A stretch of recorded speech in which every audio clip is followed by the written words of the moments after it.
Alors, aujourd'hui, je voudrais vous entretenir sur comment reconnaître une vraie église. Comment reconnaître une vraie église, parce que ça participe du vrai et du faux évangile. Comment reconnaître une vraie église. La Bible nous avertit dans les épîtres de ne pas recevoir tout ce qui véhicule au faux évangile, de peur que notre foi ne soit corrompue. La Bible nous interdit même de manger avec les gens et même de saluer. C'est-à-dire, quand on parle de salut, c'est pas dans le sens de dire bonjour. Parce qu'à l'époque, les salutations ont pris le temps. Bonjour, comment tu vas? Est-ce que... Donc on prend le temps, on sympathise en même temps. Et Dieu, la Bible nous interdit la communion avec ce qui véhicule le faux évangile.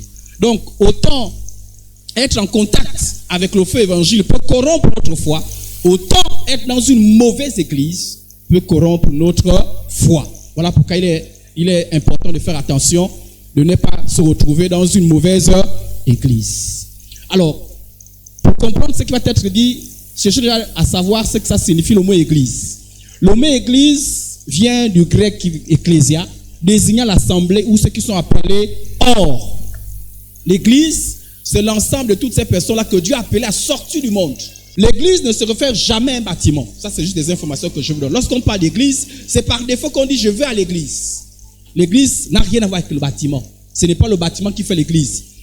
La preuve dans Romains chapitre 16, verset 5, il est écrit « Saluez aussi l'église qui est dans leur maison. » Vous voyez que c'est un bâtiment, ça va être un peu bizarre. Hein? Voilà, c'est comme si on disait, si on pense au bâtiment, c'est comme si on disait que le bâtiment est construit dans la maison. Non, le mot église se réfère aux hommes. Alléluia. Voilà pourquoi l'apôtre Paul disait « Salut l'église qui est dans la maison. » Donc ici, nous avons l'église qui se retrouve dans cette salle-là. Quand nous allons déplacer, l'église se déplace. Ce n'est pas tant le bâtiment. Donc l'église n'a rien à voir avec le bâtiment. C'est un défaut de langage. Que je vais à l'église, mais prier à l'église. Ce n'est pas le bâtiment. L'église, c'est l'ensemble des personnes. L'église se réfère toujours à un groupe de personnes. Ce n'est pas une seule personne qui fait l'église, c'est un groupe de personnes qui fait l'église. Il y a une différence entre l'église universelle et l'église locale. Il y a une différence entre l'église universelle et l'église locale. Commençons par l'église universelle. Qu'est-ce qu'on attend par l'église universelle? Le mot église universelle, vous n'allez pas trouver ça dans la Bible. C'est juste un mot pour parler de l'église de Christ. Quand on dit universelle, c'est que dans l'église mondiale, si vous voulez. Alors, dans l'église universelle, qu'est-ce que nous attendons par l'église universelle?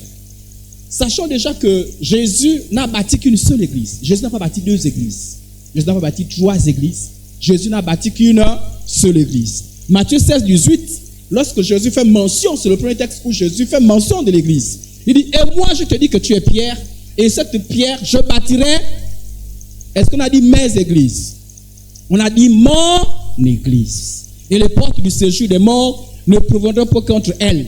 Donc cette église n'a rien à voir avec un regroupement de personnes qui se trouvent à un endroit bien particulier.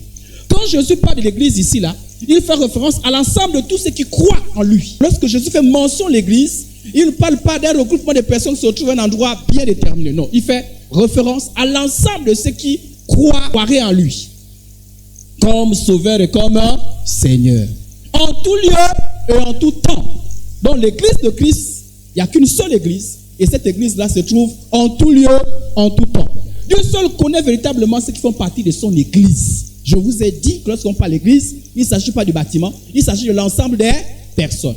Quiconque croit véritablement en Jésus comme sauveur et Seigneur fait partie de l'église de Christ. Mais Dieu seul connaît ceux qui font partie de l'église de Christ. Tous ceux qui se prétendent être de Christ ne font pas forcément partie de l'église de Christ. Dieu seul connaît ceux qui font partie de l'église de Christ. D'ailleurs, c'est ce que ce texte de Dieu, ce texte de 2 Timothée 2, 19 dit. Néanmoins, le solide fondement de Dieu reste debout avec ses paroles qui lui servent de sceau. Le Seigneur connaît ce qui lui appartient. Amen, amen. Donc, Dieu seul connaît ce qui appartient à son église. Il n'y a qu'une seule église. Donc, si quelqu'un se convertit en Chine, croit réellement, accepte Jésus comme sauveur et Seigneur dans son cœur de façon sincère, automatiquement, il est intégré à l'église de Christ. Si quelqu'un se convertit en Éthiopie et qu'il est sincère dans son cœur, il reçoit dans son cœur Jésus-Christ comme sauveur et Seigneur personnel, et qu'il est sincère, il est tout de suite intégré à l'église de Christ. Amen. Donc, peu importe l'endroit, tous ceux qui sont sincères dans leur foi en Christ Jésus sont intégrés à l'église. Et Dieu seul connaît ceux qui font partie de cette église-là, ce qu'on appelle l'église universelle. Il n'y en a pas 2, il n'y en a qu'une seule église. Donc l'église de Christ se trouve partout dans le monde entier. Parfois même des endroits où nous ignorons. Alléluia. Le Seigneur connaît ce qui lui appartient. Dieu seul connaît. Moi, je ne peux pas dire tel fait partie de l'église de Christ, tel fait partie de l'église de Christ. Moi, je ne peux qu'espérer. Je ne peux qu'espérer que telle personne fait partie de l'église de Christ. Mais Dieu seul connaît. Dieu seul connaît ceux qui sont sincères, ceux qui le confessent de façon sincère. Ce n'est pas tous ceux qui disent Seigneur, Seigneur qui font partie de l'église de Christ. Donc on peut appartenir à une église locale sans appartenir à l'église de Christ. La préoccupation première de quelqu'un, c'est est-ce que j'appartiens à l'église de Christ? Faire partie de l'église de Christ, la sincérité. Cette église n'est pas une organisation. Cette église est appelée l'épouse de Christ, le corps de Christ, et Christ est la tête. Maintenant, voyons ce qu'on appelle l'église locale. On a dit qu'il n'y a qu'une seule église, et c'est cette église qu'on appelle généralement l'église universelle. Cette seule église n'est pas l'église catholique. Cette seule église n'est pas l'église d'Alliance chrétienne. Cette seule église n'est pas l'église de Mive. Cette seule église n'est pas l'église de Béthanie. Cette seule église-là, c'est l'église de Christ. Alléluia. L'église de Christ n'a pas de nom. C'est l'église de Christ. C'est l'épouse de Christ. C'est le corps de Christ. Parce que généralement, j'entends les catholiques qui disent nous sommes la véritable église de Christ. Non. L'église de Christ n'est pas une organisation. L'église de Christ, c'est l'ensemble de tous ceux-là qui confessent Jésus de façon sincère et qui marchent dans sa volonté. Donc, où que tu sois, peu importe où tu es, dès que tu es sincère dans ta foi, tu appartiens à l'église de Christ. Maintenant, l'église locale, c'est quoi? Lorsque l'église est née à la Pentecôte, le jour que le Saint-Esprit est descendu, à ce moment-là, l'église l'église se résumait à un seul endroit, à Jérusalem, ce jour-là. C'est où l'église est née. Là, l'église se retrouvait seulement à un seul endroit. Mais quand l'évangile s'est répandu, l'église aussi s'est répandue. Maintenant, avec l'église, il y a des gens qui sont dans l'église, mais qui ne faisaient pas partie de l'église. Du coup, c'est quoi l'église locale? L'église locale est l'ensemble des croyants qui confessent appartenir à Christ, appartenir à l'église universelle. L'église locale, c'est quoi? C'est par exemple Mive. C'est-à-dire, si toi et moi on est là, c'est parce que je me suis dit, moi j'appartiens à Christ, toi tu appartiens à Christ, nous appartenons à Christ, réunissons-nous. Mais le problème, c'est que tous ceux qui disent, tous ceux qui confessent Jésus-Christ ne sont pas forcément sincères. Ainsi, on peut se retrouver à un seul endroit, mais ne pas tous appartenir à l'église de Christ. Alléluia. L'église locale est une organisation. L'église locale, on connaît les membres. Par exemple, ici à Mive, seulement les membres de Mive, je vous dis tel est de Mive, tel est de Mive, tel est de Mive.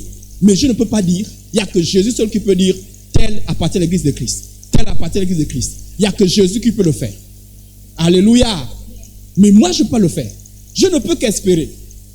Je ne peux qu'espérer que, s'ils sont là, certainement, ceux qui sont sincères à leur foi. Mais Dieu seul connaît la sincérité des cœurs. L'église locale s'efforce de vivre en accord avec la vision biblique de l'église. La Bible définit comment doit être l'église, comment doit fonctionner l'église. Et l'église locale s'efforce de vivre de cette manière. S'il y a une église universelle, il y a plusieurs églises locales. Est-ce qu'on a compris? Mais les églises locales ne sont pas des parties d'église universelle. Non. Parce que je vous ai dit, on peut se retrouver dans une église sans forcément appartenir à l'église universelle. Dans la Bible, on parle autant de l'église universelle, en même temps des églises locales. Par exemple, l'apôtre Paul écrit ici, 1 Corinthiens 16, verset 1 dit, pour ce qui concerne la collecte en faveur des saints, agissez-vous aussi, comme je l'ai ordonné, aux églises. Alléluia. Là, vous voyez, le mot église est déjà au pluriel. Aux églises. On fait allusion aux églises locales.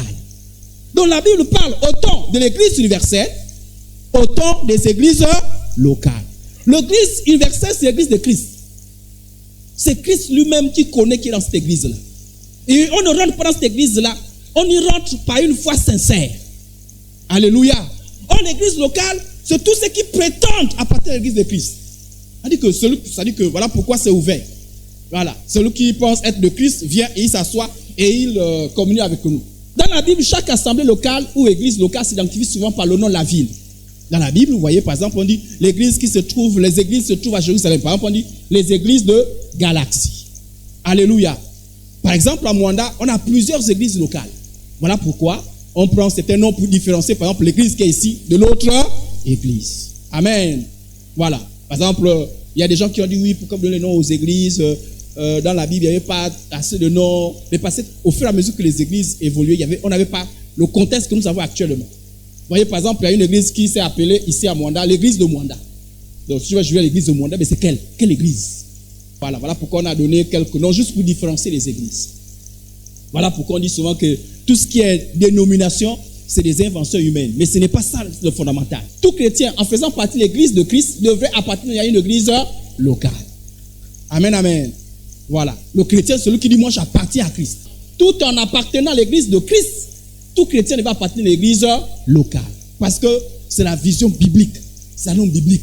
Tu ne peux pas dire je suis l'église de Christ et tu n'es pas dans une église locale. Tu es des autres. Les premiers chrétiens, lorsqu'on lit les épîtres, lorsqu'on lit l'acte des apôtres, les premiers chrétiens se confessaient être de l'église de Christ, mais en même temps à intégrer des églises locales. Appartenir à l'église locale n'est pas facultatif. Alléluia. C'est une exigence publique. Par exemple, dans Actes, on dit que le Seigneur ajoutait à l'église ceux qui étaient sauvés. Alléluia. Dès que tu es sauvé, le Saint-Esprit t'ajoutait, te mettait dans une église, te conduisait dans une église. Être sauvé et ne pas appartenir à l'église, c'est de l'hérésie. Ça n'existe pas. Ce n'est pas biblique. Pourquoi faut-il appartenir à l'église locale? Mais parce que c'est dans une église locale que tu es instruit et édifié dans la parole de Dieu. C'est dans l'église locale que tu expérimentes la communion fraternelle. Dans la Bible, on voit les uns les autres. Avertissez-vous les uns les autres. Priez les uns pour les autres. Alléluia. Soutenez-vous les uns. Mais si tu es seul, tu annules tous ces versets. La communion fraternelle, il n'y en a plus. C'est dans l'église locale. C'est dans l'église locale qu'on met en exercice les dons spirituels que le Saint-Esprit a accordés. Le Saint-Esprit accorde à tout croyant les dons spirituels. D'ailleurs, au deuxième trimestre, on parlait des dons spirituels. On va parler du baptême du Saint-Esprit, la plénitude du Saint-Esprit, les dons spirituels. On parlera de toutes ces choses-là. Mais c'est dans l'église locale qu'on met en pratique, qu'on exerce les dons spirituels. Tu peux exercer les dons spirituels quand tu es seul à la maison. Donc, c'est un contresens de penser que moi, je suis chrétien et ne pas se retrouver dans l'église locale. Ça n'a pas de sens. C'est anti-biblique. On voit de plus en plus de gens dire « Ah, c'est pas la peine d'aller dans une église, on peut vivre la vie chrétienne, la foi chrétienne à la maison. » Ce n'est pas biblique. Ce n'est pas exact. Alléluia. Le problème avec les églises locales, c'est que de nos jours, on voit apparaître tant d'églises qui toutes se disent chrétiennes, qui se distinguent les uns les autres par leur nom, leur culte, leur organisation, qui prêchent une doctrine totalement divergente. Comment autant d'églises? Vous dites tous que vous appartenez à Christ. Vous êtes organisés, vous n'êtes pas organisés de la même manière. Vous ne prêchez pas la même chose. Ce qui est sûr, il y a quelque chose qui cloche. Il y a le faux qui est entré. Alléluia. Toute organisation qui s'attribue l'appellation d'église n'est pas toujours une véritable église. Mais ce n'est pas parce que tout ce qui s'appelle église ne sont pas véritablement des véritables églises qu'on va prédiquer dans une église. J'admets que c'est difficile aujourd'hui de trouver la bonne église. Mais ce n'est pas une raison. Ce n'est pas une raison de ne pas être dans une église. Ça n'a pas de sens. Il y a des mauvais médecins, mais toujours est-il que lorsqu'on est malade, on va vers les médecins. Il y a des mauvais enseignants, mais toujours est-il qu'on envoie les enfants vers les enseignants. On s'efforce, on espère que cette fois-ci c'est un bon enseignant. Donc c'est parce qu'il y a le faux qu'on s'interdit de faire ce qui est correct. Il y a toujours, malgré le faux, il y a des bonnes églises. Maintenant la question, j'ai trouvé c'est l'introduction, la question c'est comment est-ce que je fais pour reconnaître la bonne église? Amen, amen. Et quand je parle de la bonne église ici, là, je ne parle pas de l'église de Christ, parce qu'il n'y a qu'une seule église de Christ. Alléluia. Là-bas, il n'y a pas de problème. Là-bas, dans l'église de Christ, il n'y a pas de problème. Là-bas, c'est vraiment ceux qui sont sincères, ceux qui sont vrais. Là-bas, il n'y a pas de problème. Le problème, c'est au niveau des églises locales. C'est là où il faut distinguer le vrai du faux. Alors, comment pouvons-nous reconnaître laquelle des églises est véritable? Comment distinguer une vraie église d'une fausse église? La fausse église qu'on appelle secte. Quels sont les signes distinctifs de l'église de Dieu? Quelles sont les caractéristiques d'une fausse église? C'est ce que nous allons voir. Voilà pourquoi j'ai mis cette illustration-là. Quelqu'un qui est là, j'imagine peut-être que c'est à Mwanda, et il se retrouve avec des centaines d'églises. Et il s'est dit, mon Dieu, il veut de se convertir. Peut-être qu'il a trouvé une Bible, peut-être qu'il a trouvé une brochure, et il a lu, et il a compris l'évangile, et il s'est converti. Et il veut retrouver la famille de Dieu. Et il est là, il voit beaucoup des églises. Chacun a son nom, Chacun a son organisation. Et il est là, il dit, mais mon Dieu, comment est-ce que je fais pour retrouver la bonne église? Nous aussi, lorsque nous allons, nous déplaçons. Pourquoi j'ai voulu faire cet enseignement-là? C'était la suite du vrai et du faux évangile. Mais aussi, on peut se déplacer quelque part. Hein? On peut aller dans une autre vie, dans un autre pays. Forcément, on ne trouvera pas forcément vivre. Mais comment est-ce que je fais pour adhérer à une église? Bien quelqu'un qui vient vers moi, quel conseil je peux lui donner? Quelqu'un peut t'appeler, je me retrouve là, Lambaréné. Comment est-ce que je fais pour retrouver la bonne église? Quel conseil vas-tu lui donner? C'est ça l'objectif. Mais aussi de vous chercher à vous, il faut que vous rassurez également que vous êtes dans la bonne église. Alléluia. Ah oui, c'est important. Je vous ai dit que dans une mauvaise église peut corrompre votre foi. Et dans une mauvaise église peut vous amener en enfer. Donc on ne joue pas avec le choix de l'église. Alléluia. Ah, moi je vois des gens qui vont dans les églises facilement comme ça. Ah, l'église elle est là-bas. Allez, attention, l'église pas met les gens en enfer. Alléluia. Ok. Donc voilà pourquoi il faut faire attention avec le choix d'une église. Mais aussi il faut être dans une église. Il ne faut pas être instable. Parce qu'il y a des gens qui n'ont pas d'église. En 2002, ils sont là-bas. 2003, tu es là-bas. 2004, tu es là-bas. C'est vrai que parfois, on est dessus. Mais ton désir, au fond de ton cœur, doit être d'être quelque part. De t'établir quelque part. Alléluia. C'est important parce que tu auras du mal à exercer les dons. Tu auras du mal à exercer la communion fraternelle. Tu auras du mal à être suivi. Si tu changes d'église à chaque fois. C'est important. Et c'est la prière de tout un chacun. Seigneur, oriente-moi dans une bonne église. Je veux être stable. Alléluia. Donc, l'objectif de l'enseignement-là, c'est de vous aider à retrouver une bonne église et d'être stable. Si vous estimez que c'est une bonne église, restez ici et soyez stable. Si vous estimez que ce n'est pas une bonne église, partez au nom de Jésus. Amen, amen. Vous appartenez à Christ. Ici, on n'est pas une association de chrétiens, de comment. Non. Ici, on estime. Si tu es ici, c'est que tu estimes dans la bonne assemblée. Tu es dans la bonne assemblée, reste stable. Amen, amen. Ok, voyons quelques critères. Comment on fait pour être dans une bonne église? Ok. Reconnaître une véritable assemblée. Déjà, les critères, les faux critères, c'est-à-dire, voilà des critères que les gens ont pour reconnaître une vraie église qui ne sont pas les critères bibliques. C'est-à-dire les critères non bibliques d'une vraie église. C'est-à-dire, c'est les critères que les gens ont dans leur tête. Pour certaines personnes, une vraie église, c'est une église où on fait les miracles. Ce n'est pas biblique. Aucun texte biblique ne donne comme signe d'une vraie église les miracles. Aucun. Bien que les miracles fassent partie de la vie d'une église, dans une église, il doit y avoir des miracles. Voici les miracles qui accompagnent ceux qui auront cru à mon nom. Ils chasseront les démons, ils parleront une nouvelle langue. Les miracles, c'est normal qu'il y ait des miracles dans une église. C'est parmi des choses que l'évangile, c'est parmi les éléments de l'évangile, le fait qu'il y ait des miracles. Dans Actes chapitre 5, verset 12, on dit, beaucoup de miracles et de prodiges se faisaient au milieu du peuple. On pourrait dire au milieu de l'église, par les mains des apôtres. Ils se tenaient tous ensemble au portique de Salomon. Donc c'est normal qu'il y ait des miracles. Mais ce n'est pas le miracle qui doit t'indiquer que tu es dans une bonne église. Ce n'est ni la présence des miracles, ni l'absence des miracles. Alléluia. Voilà. Ce n'est pas ni la présence ni l'absence des miracles qui t'indique que tu es une bonne église. Par contre, les miracles sont un signe des agents de Satan déguisés en ouvriers de Dieu dans ces derniers temps. C'est-à-dire, la Bible nous dit clairement que dans les derniers temps, les faux ouvriers de Christ vont faire beaucoup de miracles. On va le lire. Car il se verra des faux Christ et des faux, ils feront des grands et des... Au point de séduire, c'était possible, même les... Ça veut dire que si toi, tu as comme critère d'une vraie église des miracles, c'est que je prends ton sort. C'est que je crains, parce que la Bible dit clairement que dans les derniers temps, les faux prophètes, les faux pasteurs, les faux apôtres feront beaucoup de miracles. Donc, si tu n'as que comme critère pour reconnaître une vraie église miracle, ça que tu es.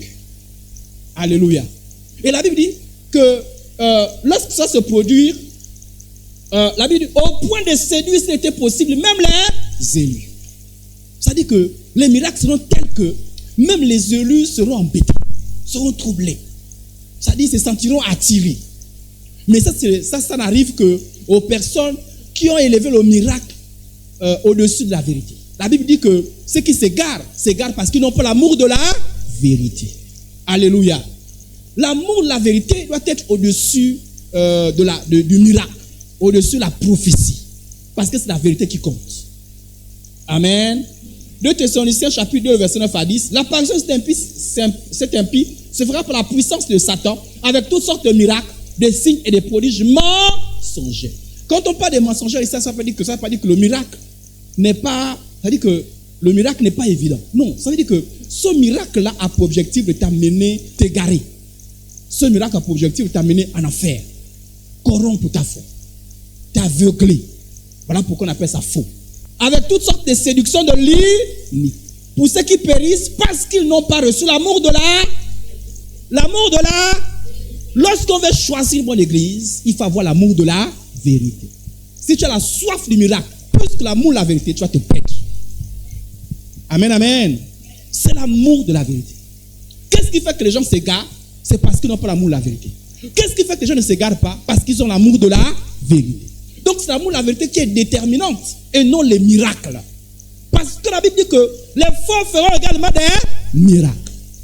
D'ailleurs, ce n'est pas un secret, vous savez que beaucoup de gens font les pratiques occultes pour faire des miracles. On vous a parlé, voilà pourquoi je dis que ce que je dis c'est un complément. On vous a parlé qu'il existe un faux Jésus. Donc quand on dit Jésus, ce n'est pas forcément le vrai Jésus. Il existe un faux Saint-Esprit, il existe un faux évangile. Donc il faut faire attention. C'est parce que tu as entendu Jésus qu'il y a des miracles forcément que tu es dans une bonne assemblée. Non, non, non. C'est pas le miracle qui détermine si on est dans une bonne assemblée ou pas. Oh, beaucoup de gens vont dans les assemblées, pourquoi? À cause des miracles. À cause des prophéties. Prophéties miracles. Les prophéties miracles ne sont pas les signes d'une vraie assemblée. Ce n'est pas biblique. Ce n'est pas biblique. Ce n'est pas même un vrai critère. La Bible te conseille même d'en faire un critère pour choisir une église. Parce qu'il y a un risque. Le critère ici, c'est l'amour de la vérité. C'est-à-dire que c'est la vérité, la parole de Dieu. Tu veux te s'assurer que ce qui est dit est conforme à la parole de Dieu. Une vraie église ne se dit seulement par l'effectif. Voilà, d'autres personnes pensent qu'une vraie église, c'est là où il y a beaucoup de gens. L'effectif. Voilà, une vraie église, c'est là où il y a beaucoup de gens. Vous êtes combien là-bas? 2. Est-ce que l'église, il y a 2 personnes? Vous êtes combien? 10. Vous êtes suspect. La Bible a dit, là où 2 ou 3 sont assemblés, je suis présent. Amen, amen. Ce n'est pas l'effectif. Est-ce que l'effectif, c'est un grand effectif, c'est une mauvaise chose? Non. C'est bien d'avoir un grand effectif. La Bible dit, acte 2, 47, louons Dieu et trouvant grâce auprès de tout le peuple. Et le Seigneur ajoutait chaque jour à l'église ceux qui étaient sauvés. Donc voici une assemblée qui grandissait au fur et à mesure. Et c'est notre prière. Mais ici, moi j'aime bien ce texte parce qu'on dit, ajoutez à l'église ceux qui étaient. Est-ce qu'on a dit n'importe qui? Ceux qui étaient. Voilà pourquoi ne soyez pas embêtés que quelqu'un ici n'est pas sauvé, repart. Il n'y a pas de problème. Hein? Voilà, pour la personne n'est pas sauvée. Ce qui nous embêterait, c'est que si les sauvés partent d'ici. Et ce qui nous embête. Mais pourquoi tel sauvé est parti? Mais si ces personnes ne sont pas sauvées, laissez-la partir. C'est ceux qui sont sauvés. On ajoute à l'église ceux qui sont sauvés. Donc si l'église grandit et qu'il n'y ait pas de sauvés, c'est une église qui est mal. Ah oui, l'église c'est les sauvés. L'église c'est pas... Quand on est 1000, est-ce que les 1000 sont sauvés? Est-ce que les 1000 sont sauvés? C'est ça la question. Donc, le grand effectif ne garantit en rien l'authenticité d'une église. Regardez Jésus. Jésus avait beaucoup de gens, mais il a prêché un vrai évangile. Il a prêché l'évangile pur. La Bible dit que plusieurs de ses disciples, on dit de ses. En fait, en réalité, c'est ceux-là qui prétendaient être ses, parce que les vrais disciples ne partent pas. Les vrais disciples, voilà, j'ai oublié ce que disent les vrais disciples. Plusieurs de ses disciples, après avoir entendu dire cette parole est, qui peut l'écouter. Dès ce moment, plusieurs de ses disciples se retirèrent et ils n'allaient plus avec lui. Ils n'allaient pas avec lui.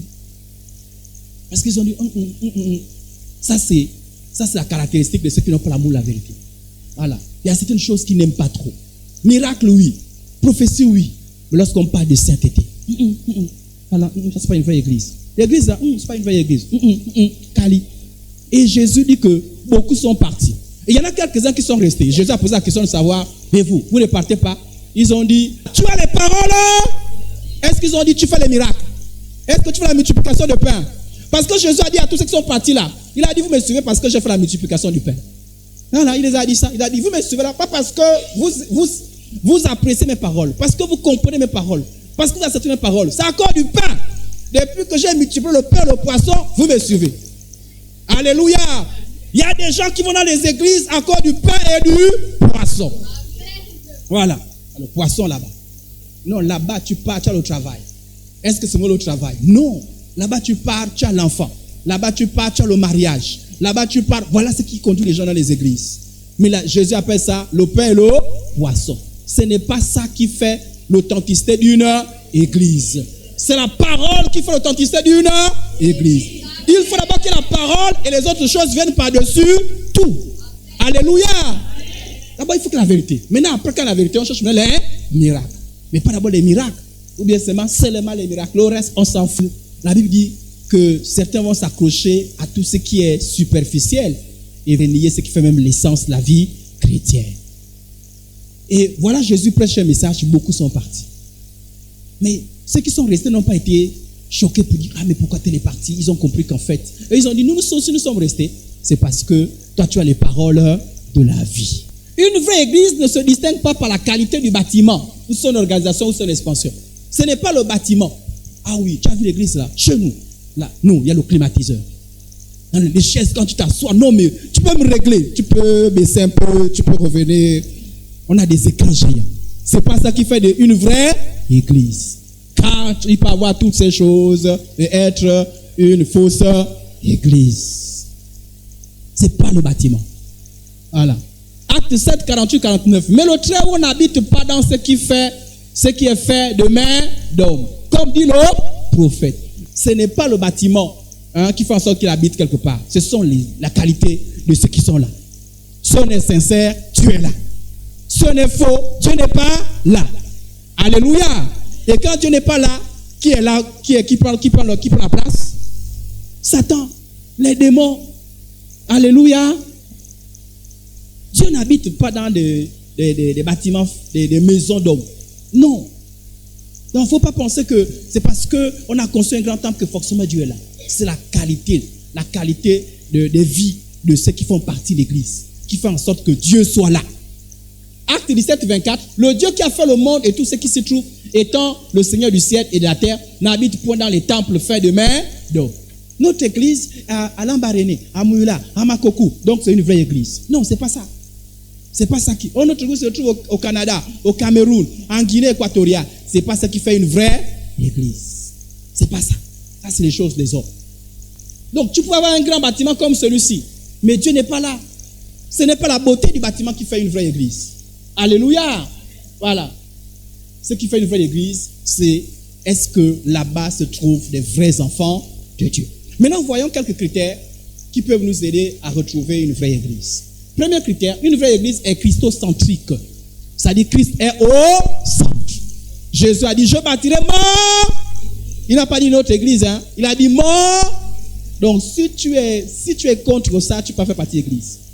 Voilà. C'est l'église de Christ. Même quand tu veux servir Dieu, sache que c'est l'église de Christ. Si tu veux faire ton église, va faire tes histoires à toi. Mais l'église, c'est l'église de Christ. Donc, lorsque tu veux entrer dans une église, pose-toi la question. Est-ce que c'est Christ qui est au centre? Et nous allons voir comment savoir si Christ n'est pas au centre. Une vraie église n'a pas pour fondement un ange. Ce n'est pas l'ange qui est au centre. Ce n'est pas l'ange Gabriel. Ce n'est pas l'ange Michael. Ce n'est ni un saint. Voilà, ce n'est pas un homme qui est au centre de cette église-là. Mais c'est Jésus lui-même. 1 Corinthiens 3, 11, c'est ce que vous avez vu pendant toute la semaine. Car personne ne peut poser un autre fondement que ce qui a été posé, savoir Jésus-Christ. Alléluia! Une vraie église est christocentrique. Christ est au centre. C'est Christ qui est élevé. C'est Christ qui est glorifié. C'est Christ qui est prêché. Éphésiens 2, 20. Vous avez été édifiés sur le fondement des apôtres et des prophètes. Jésus-Christ lui-même étant la pierre angulaire. C'est Jésus qui doit être au centre. Pas un homme, pas un pasteur, pas un apôtre, pas un prophète. C'est Jésus lui-même qui doit être au centre. 1 Timothée 2, 5. Dans une vraie église, Jésus est le seul médiateur entre Dieu et les hommes. Un médiateur, c'est celui qui sert de pont, d'intermédiaire entre deux personnes. Alléluia. Entre Dieu et nous, le seul médiateur s'appelle comment? Il s'appelle comment? Il s'appelle comment? Vous avez vu, la seule porte. Il y a une seule porte. La seule porte, c'est Jésus. Dans une fausse église, il y a Jésus. Hey! Non, mais vous savez, il y a Jésus, mais il y a aussi Marie. Vous savez, quand tu pries Marie, Marie, c'est la mère de Dieu. Donc, quand tu pries Marie, si Marie, vous savez, une mère, hein, les paroles d'une mère sont importantes. Hein. Donc, quand tu adresses à Marie, Marie va parler à Dieu. Et Dieu ne peut que recevoir ça. Non, une vraie église, il n'y a pas Jésus plus. D'autres, c'est des anges. Voilà pourquoi dans certaines assemblées, on prie plus des anges. Voilà. On dit, si tu veux une guérison, appelle l'ange de la guérison. L'ange de la richesse. C'est plus Jésus, hein. L'ange de la richesse. On fait la délivrance, non, au nom de l'ange. J'ai voulu mettre des vidéos, j'ai essayé, mais je me sens que je n'avais pas de temps. Les gens font des délivrances au nom des anges, qui invoquent les anges, qui prient les anges. Attention. Si vous voyez des endroits où c'est des anges qui sont déjà mis au centre, fuyez, c'est une fausse église. Alléluia. D'ailleurs, les vrais anges ne cèdent pas à ce genre de choses. Ceux qui cèdent, ce sont les faux anges. Voilà. Si l'ange Michael est venu, il a fait ceci, c'est plus Jésus. Ce n'est pas le vrai Michael. Et dans mon parcours chrétien, j'ai chassé un démon c'est un démon qui lui se faisait appeler l'ange Michael. Ce n'était pas le vrai Michael. Le vrai Michael ne fait pas n'accepte pas la prière des gens. Dans une fausse église, qu'on appelle des sectes, c'est des hommes qui, c'est-à-dire que c'est les hommes, des hommes viennent des intermédiaires. C'est-à-dire, voilà quelqu'un qui se présente, qui vous dit, pour que votre prière soit exaucée, il faut qu'elle passe par moi. Quand tu as un problème, si lui n'a pas prié, tu n'as pas d'exaucement. Ou bien quand il n'est pas là, tu es obligé de dire, le Dieu de mon père Idriss, ce n'est pas toi. Dieu ne te connaît pas. Dieu connaît Idriss. C'est l'Idriss qui a l'alliance. Donc tu veux que Dieu t'exauce, il faut bien préciser que c'est le Dieu de mon père Idriss. Dieu de mon père Idriss. Je veux soit dire que c'est un truc, c'est quelque chose de dangereux. Mais quand on dit Dieu de mon père Idriss, si Idriss a comme Dieu un démon, alléluia. Mais le Dieu là, il est connu. Alléluia. C'est ton Dieu. Alléluia. Pourquoi mettre Idriss à chaque fois que tu dois prier? Le Dieu de mon père Idriss. Le Dieu, mon Dieu. Dieu créateur du ciel et de la terre. Ils disent non parce qu'on a Dieu d'Abraham. Mais Abraham, la Bible témoigne qu'Abraham était un saint. Est-ce que dans la Bible, il y en a témoigné qu'Idriss était un saint? Non. C'est pas la fois qu'on croit que non, Idriss est un vrai pasteur. Donc aujourd'hui, il y a trop de faux là. Il faut faire attention. Amen, amen. Et il y a des gens qui exigent ça. Hein. Il y a des gens qui exigent ça. Tu es dans une assemblée, tu ne pries pas directement Dieu. Tu dois toujours dire, le Dieu de mon père Idriss. Et vous aimez ça. Vous quittez les endroits où vous êtes libre de parler directement à Dieu. Il y a des endroits où il faut dire, Dieu de mon père. Non, là, ça c'est un vrai. Là, c'est un vrai Dieu. Donc, lui, il devient le pont. Moi, je me souviens de quelqu'un qui a dit, vous là, vous n'aurez jamais d'exaucement si je ne prie pas pour vous. Quand vous priez, après prier, venez vers moi. C'est moi qui dois sceller vos prières. Et vous savez pourquoi il dit de venir? Parce qu'avant de sceller, il y a forcément quelque chose. Voilà. Alléluia. Voilà, parce que quand vous priez sans passer par lui, vous ne remettez plus rien. Voilà, donc c'est lui. Il devient le médiateur. C'est lui. Vous voulez une guérison? C'est lui. Donc, on vous fait comprendre que vous-même, vous ne pouvez pas avoir le miracle. Vous ne pouvez pas prier et faire le miracle. Non, c'est impossible. Jamais de miracle si moi je ne prie pas pour vous. Voilà ce qu'ils vous disent. Donc, du coup, Jésus n'est plus le seul médiateur. On a Jésus et les anges. On a Jésus et les hommes. Or, le texte que nous avons lu, il est écrit. Nous avons dit que car il y a un seul Dieu et aussi un seul. Est-ce qu'on a dit qu'il y a plusieurs médiateurs? Donc, quand quelqu'un vient s'interposer entre toi et Dieu là, c'est suspect. Amen, amen. Jésus lui dit, je suis le chemin, la vérité et la. Nul ne vient au Père que par. Est-ce qu'on a dit par le pasteur? Éphésiens 2 dit, car en lui, nous, on a dit quoi? Car en lui, c'est quoi? Est-ce qu'on a dit le pasteur seul? On a dit, est-ce que tu es dans le nous là? Alléluia. Nous avons les uns et les accès auprès dans un même. Tu as la possibilité d'aller auprès de Dieu. Pourquoi tu cherches les intermédiaires? La dernière fois, je vous ai parlé de ceux qui sous-traitent leurs prières. La Bible dit, on peut prier les uns pour les autres. Mais souvent, tu te rends dépendant. Dans une fausse église, on rend les membres dépendants du pasteur. Et je vous ai dit, vous savez pourquoi on vous rend dépendant du pasteur? C'est-à-dire, il faut que tout passe par le pasteur. Pour être exaucé, il faut que ce pasteur soit là. Tu ne peux pas avoir un miracle sans le pasteur. Tu ne peux pas avoir une véritable délivrance sans le pasteur. Le pasteur doit être au centre. Alléluia. Voilà. Pour bénir ton voyage, il faut que le pasteur soit là. D'abord, voyage sans que le pasteur te bénisse, tu vas voir, sous discipline. Qui t'a permis? Tu achètes un congélateur. Le pasteur n'est pas informé. Avant d'acheter le congélateur, tu vas voir le pasteur. Pasteur, est-ce que tu penses que je peux acheter le congélateur? Et vous réfléchissez ensemble. Si tu as acheté le congélateur, l'écran placement, il arrive dans ta maison. Congélateur, écran placement, salon. Il dit, qui t'a permis? Qui t'a donné le droit? Il y a des gens qui aiment ça. Hébreux 4, 16. Approchez-vous donc avec assurance du trône de la.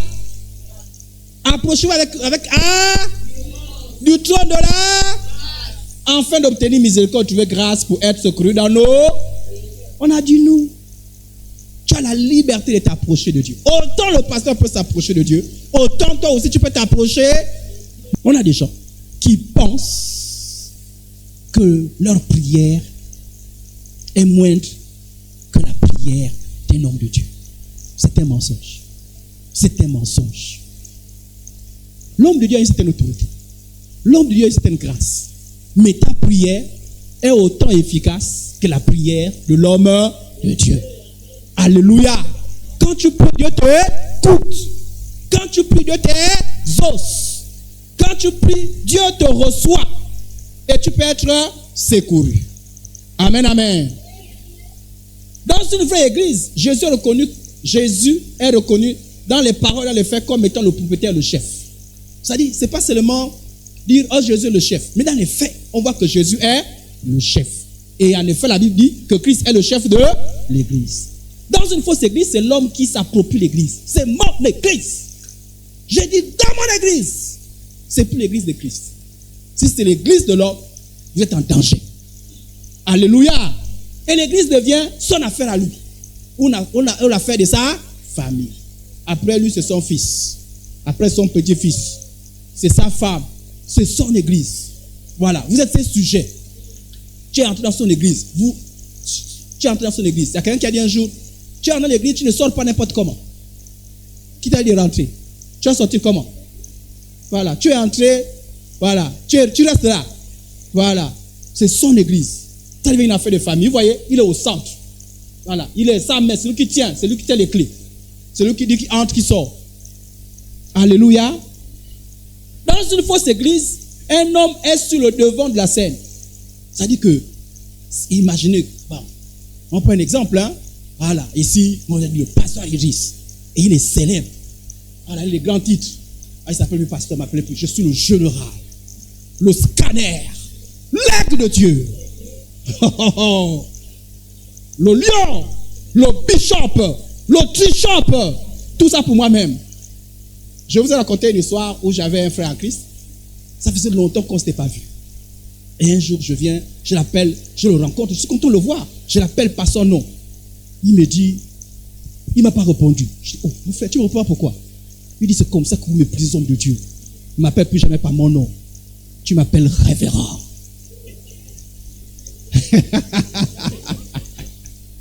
Révérend. Alléluia. On peut ouvrir une parenthèse. La révérence n'est pas biblique. Connaissez-vous ce qu'on appelle révérend? Révérence, c'est bien la révérence. Ça vient d'adorer. Ce n'est pas biblique. Voilà pourquoi vous ne verrez jamais porter le nom révérend. Jamais. Oh. Ce n'est pas biblique. Le révérend de révérence s'appelle Jésus-Christ. Alléluia. Donc ne posez pas question pour le pasteur, ça ne dit pas révérend. Révérend, si vous m'appelez, vous-même là-bas. Moi je sais que je m'appelle pasteur, c'est biblique. Apôtre, c'est biblique. Mais révérend là, on ne connaît pas. Ceux qui ont inventé ça se retrouvent avec ça. Amen, amen. Donc, dans une fausse église, c'est le pasteur seul avec ses grands titres qui est le seul sans savoir une onction qui le rend spécial. C'est lui. En dehors de son onction, puis une autre onction. C'est lui l'incontournable de l'église. Ces paroles ne peuvent être remises en question. Quand il a prêché, tu es qui pour dire que la Bible ne dit pas ça? Tu es qui? Voilà, c'est Dieu, c'est toi que Dieu a appelé. C'est ton église. C'est son église à lui. Et d'ailleurs, tout ce qu'il dit, tu dois te soumettre sans réfléchir. Je vous ai dit que vraiment, il faut que je vous mette cette vidéo là. Il y a quelqu'un qui a dit, même si le Saint-Esprit te parle, quand moi je t'ai parlé, même si le Saint-Esprit te dit au contraire, tu vas d'abord ce que moi je t'ai dit. Tu as suivi ça? Voilà, ça veut dire que tu fais d'abord ce que je dis avant. Même si le Saint-Esprit dit, si moi je dis gauche, le Saint-Esprit dit droite. C'est d'abord pour moi que tu dois faire. Oui. Et son enseigne, et puis son amen. Égaré, maudit, vous irez en enfer. Comment dire amen à toutes ces choses? C'est le Saint-Esprit qui est chargé de gérer l'église. Si c'est le Saint-Esprit qui dit droite, va à droite. Alléluia. Amen. Les signes d'une fausse église. Quand vous rentrez, il y a les photos. Quand vous allez à la photo de lui-même, voyez, le pasteur Idriss a mis sa photo ici, là. Il a mis son dernier costard. Il est là. Ah là, il est là. Ou bien c'est dehors. Alléluia. Voilà, vous savez, si vous allez dans l'église, à l'entrée de l'église ou dans l'église, c'est la photo du pasteur en grand posteur. N'entrez pas. C'est la preuve que celui qui est le chef de l'église, là, c'est pas Christ. Alléluia. Voilà, il y a d'autres photos. Il y a les photos de soi-disant Jésus. Par exemple, chez les Branhamistes, il y a la photo de Branham. Voilà. Vous avez entendu qu'ils ont dit qu'ils adorent Branham plus que Jésus, non? Voilà. Que Branham serait même Dieu, non? Ils sont loin de folie. On a une folie. Ou bien dans une fausse église, on vous demande d'avoir des t-shirts avec la photo du pasteur. Donc vous imaginez que je vous demande d'acheter des t-shirts. Vous sortez votre argent, faire des t-shirts, c'est ma photo. Voilà. Promotion du pasteur Idriss, du général Idriss. Vous êtes dans une secte. Ou bien c'est la photo d'un ange. On donne des anges. C'est la preuve que c'est les anges. Les autres anges, c'est les démons qui sont là-dessus. Donc ça, c'est les signes qui montrent que... En plus, quand vous entrez, la chaise du pasteur défend d'autres chaises. Hein, c'est comme un trône. Il y a d'autres qui sont même serrés. Voilà. À la limite, quand il est un peu gentil, mais aussi pour sa femme à côté. Voilà. Et la chaise, là. Alléluia. C'est les signes que vous êtes dans une secte. Alléluia. C'est les signes qui montrent que là, il faut faire attention. Une vraie église, on reconnaît la Bible comme la seule autorité en matière de foi et de conduite. C'est la Bible. Tout doit se justifier par la Bible. Si la Bible n'a pas dit, on ne fait pas. Il n'y a pas la Bible plus. Dans la fausse église, ils ont leurs propres traductions. Par exemple, les témoins de Jéhovah, ils ont ce qu'on appelle traduction monde nouveau. C'est une traduction trafiquée. Hein? Ils appellent ça TM. Vous l'avez jeté là. Elle n'est pas une vraie traduction. Donc, il y en a d'autres qui ajoutent, qui prennent la Bible et ils mettent les propres traductions. Ils traduisent la Bible à leur manière. Parce que la Bible a été écrite en grec, en araméen et en hébreu. Donc, ils font des fausses traductions. Dans la fausse église, on met les livres des fondateurs au même niveau que la parole de Dieu. Donc, il y a la Bible plus les livres de celui qui a mis en place l'église. Voilà. Et quand, dans les livres là, tout ce qui est dit, essaie de remettre ça en cause. Voilà. Si tu veux comprendre la Bible, tu comprends la Bible à travers le livre là. Qui va remettre ça en cause? Qui va oser? Mais quand il a dit, quand le fondateur a dit dans ses livres, vous prenez ça et vous gardez ça. Alléluia. Voilà. Et on vous force d'acheter les livres, et les livres là. C'est-à-dire que, si tu veux, la vie chrétienne se vit en fonction de la Bible et en fonction des livres. Est-ce que le livre c'est mauvais? Non. Mais s'il faut mettre ces livres au même titre que la Bible, ça devient dangereux. Regardez par exemple les témoins de Jéhovah. Ils ne peuvent jamais remettre en cause les livres qu'ils appellent les livres écrits par la tour de garde. Ils ne peuvent jamais remettre en cause ça. Voilà. Même quand la Bible n'a pas dit ça, ils ne peuvent jamais. Ils comprennent la Bible à partir de ces livres. C'est la preuve que dans une secte. Et d'ailleurs, on vous force d'acheter des livres. Hein. Chaque fin du mois, ils sortent de nouveaux livres. Allez, achetez. Qui n'a pas acheté? Tu as des problèmes avec le pasteur là. Il écrit ses livres, il veut les acheter tout le temps. Voilà, mais c'est occulte. Qui n'a pas acheté? Toi, c'est quoi? Achète. Donc, il y a la Bible plus les livres. Ça, c'est dangereux. Dans une fausse église, on met la Bible à côté. Maintenant, c'est le livre qui est devant. Dans une fausse église, on met l'accent sur l'enseignement de la sainte doctrine. Dans une vraie église, l'enseignement de la sainte doctrine, on prêche le pur évangile dans sa plénitude. La fausse église, cependant, tord les doctrines, unit plusieurs vérités bibliques au point de compromettre le salut. Lorsque il y a des choses, il y a des doctrines dans lesquelles, dès que vous tordez, vous avez renié votre salut. Par exemple, s'il y a une doctrine qui nie la divinité de Jésus, si dans cette église-là, on dit que Jésus n'est pas Dieu, vous êtes en erreur. Dans cette église-là, on dit que Jésus n'est pas homme, vous êtes en erreur. Dans cette église-là, on ne dit pas que Jésus s'est fait homme, ou bien Jésus est mort sur la croix, ou sa résurrection, vous êtes en erreur. Regardez, l'apôtre Paul donne un exemple. Il arrivait, il a trouvé des gens qui remettaient encore la résurrection de Jésus. 1 Corinthiens 15, 14, il est écrit. Et si Christ n'est pas ressuscité, parce qu'il y a des gens qui venaient dire Jésus-Christ n'est pas ressuscité, notre prédication est vaine. Est-ce qu'on a compris? C'est-à-dire que si on remet encore la résurrection de Jésus-Christ, la prédication est vaine. Et votre foi est aussi, ça dit ça ne sert à rien. Et si Christ n'est pas ressuscité, votre foi est vaine, vous êtes encore dans le péché.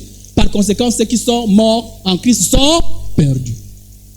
2 Pierre 2, 1, il y a parmi le peuple des faux prophètes, il y aura de même parmi vous des faux docteurs, qui introduiront des sectes pernicieuses, qui reniant le maître qui les a rachetés, attireront sur eux une ruine soudaine.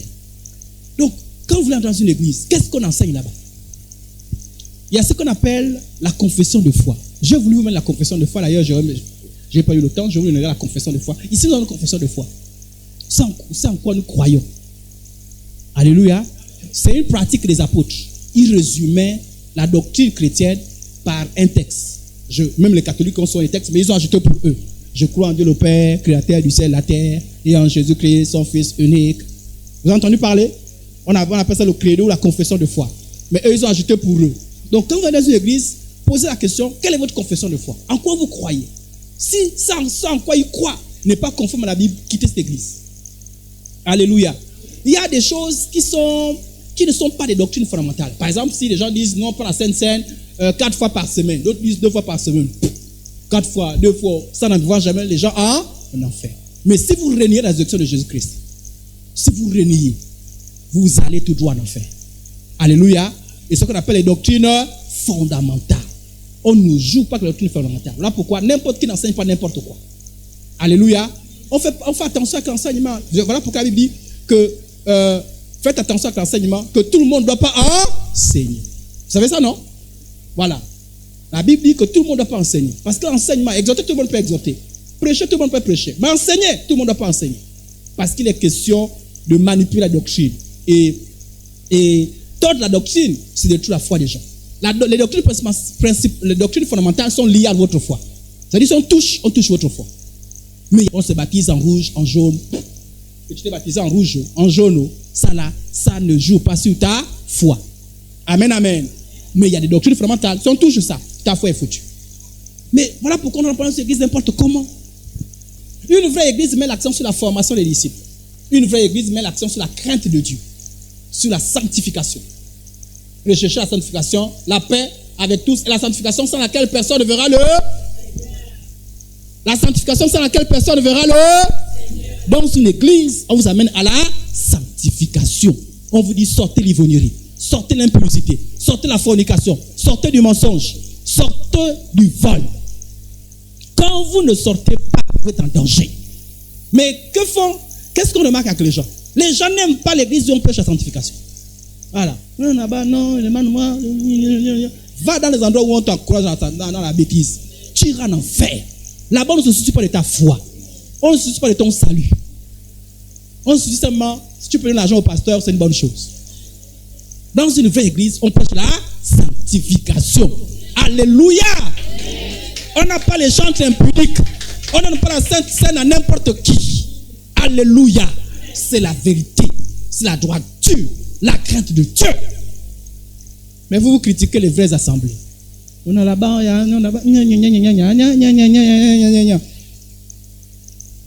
que Dieu nous aide au nom de Jésus. Vous voyez, lorsqu'on ne prêche pas la sanctification, vous vous retrouverez un jour devant la porte du ciel et elle sera fermée. Ça dit, tu te dis, mais qu'est-ce que... Moi, j'ai pris la décision de ne jamais tromper quelqu'un. Ah non. Moi, je dirai toujours la vérité. À toi de décider d'en faire ce que tu veux. J'ai pris cette décision. Amen, amen. Aime la personne qui dit la vérité. Vous savez, il faut le courage, hein. Sincèrement, j'aimerais que tout le monde reste ici. Vous savez, prêcher la vérité parfois, vous savez, vous êtes conscient qu'en prêchant la vérité. Moi, je sais qu'il y a des gens qui sont partis d'ici à cause de la vérité. Voilà. Parce que la vérité, ils ont dit, à cause de la vérité, je pars. Mais moi, j'aimerais bien les garder. Mais pas en compromettant la vérité. Non, vraiment pas. Vraiment pas. Je ne fais pas ça. Je préfère que tu pars parce que tu as refusé la vérité. Mais pas que tu restes là parce que je t'ai menti. Alléluia. Ok. Dans une vraie église, la vie du pasteur, oui. Quand on a une église, il faut aussi voir la vie du pasteur. Dans une vraie église, la vie du pasteur doit être un exemple de foi. Le pasteur n'a pas servi le Seigneur pour un gain sordide. Vous avez reçu gratuitement. Il n'y a pas des entretiens payants. Alléluia. Il n'y a pas de rendez-vous payants. Des impositions de main payantes. Gratuitement on a reçu, on donne gratuitement. Les faux n'aiment pas le verset là. Ah, ils sont énervés. On ne fait pas l'œuvre de Dieu pour l'argent. Non. Ne fait pas l'œuvre de Dieu pour l'argent. Personne au troupeau de Dieu qui est sous votre garde. Non pas contrainte. Non pas contrainte. Mais volontaire selon Dieu, non pour un gain sordide. On ne sert pas Dieu à cause de l'argent. On ne sert pas Dieu à cause de l'argent. Non, non, non, non. On sert Dieu parce qu'on aime Dieu. Parce que Dieu t'a appelé et tu es obéissant à Dieu. On ne sert pas Dieu à cause de l'argent. Ah, pitié de ces personnes qui manipulent à cause de l'argent. Regardez ici. Auxquels ils font fermer la bouche. Ils bouleversent les familles entières, enseignant pour un gain honteux. Ce qu'on ne doit pas. Pour l'argent, ils vous enseignent n'importe quoi. Pour l'argent, il faut des fausses prophéties. Vous trafiquez des miracles parce qu'ils veulent vous dépouiller. Il a déjà fait l'image des gens qui sont fatigués. Et le pasteur est là, ouais! Donc, un va donner l'argent. Un va déposer. Un va déposer. Si vous voyez un pasteur qui est attaché à l'argent, tout pour lui, c'est l'argent. Donnez l'argent. Faites attention. C'est le signe que vous êtes dans un mauvais endroit. Alléluia. Alléluia. Mais maintenant, je remarque quelque chose que quand vous ne demandez pas l'argent, vous êtes embêté. Mais pourquoi ne demandez pas l'argent? Moi, les gens qui me disent, mais pourquoi vous ne demandez pas la dîme? Pourquoi vous voulez que je vous dise la dîme? On enseigne ici la libéralité. Selon ton cœur. Je t'enseigne ce manière cupide. Toi-même dans ton cœur. Quand tu prends ton salaire, tu pries Dieu, Seigneur, délivre-moi la cupidité. Tu prends l'argent et tu donnes. Si tu es cupide, c'est ton histoire avec Dieu. Moi, je ne suis pas là pour t'obliger, donne ça. Je ne t'obligerai jamais de l'argent. Parce que la Bible ne m'encourage pas à le faire. Alléluia. Amen. C'est faux, pasteur. C'est l'argent. Tout pour eux, c'est l'argent. Et il crée des choses. Journée spéciale d'entretien. L'entretien là, 10 000. Tu ne te n'iras pas vers l'homme de Dieu les mains vides. Toujours l'argent. Et quand tu n'as pas l'argent, la colère qu'il y a là-bas, la prédication sur l'argent. On veut connaître votre salaire. Prenez les enveloppes, écrivez combien vous gagnez. Écrivez, on compte votre salaire. Combien rentre? Tout ce qui rentre. Tu as une entrée, tu passes par l'église. Tout l'argent que tu dois avoir, le pasteur d'abord sanctifié. Tu as l'argent. On t'a donné 100 000, tu vas chez le pasteur. Pasteur, j'ai 8 ans. C'est lui qui fait même le partage. Alléluia!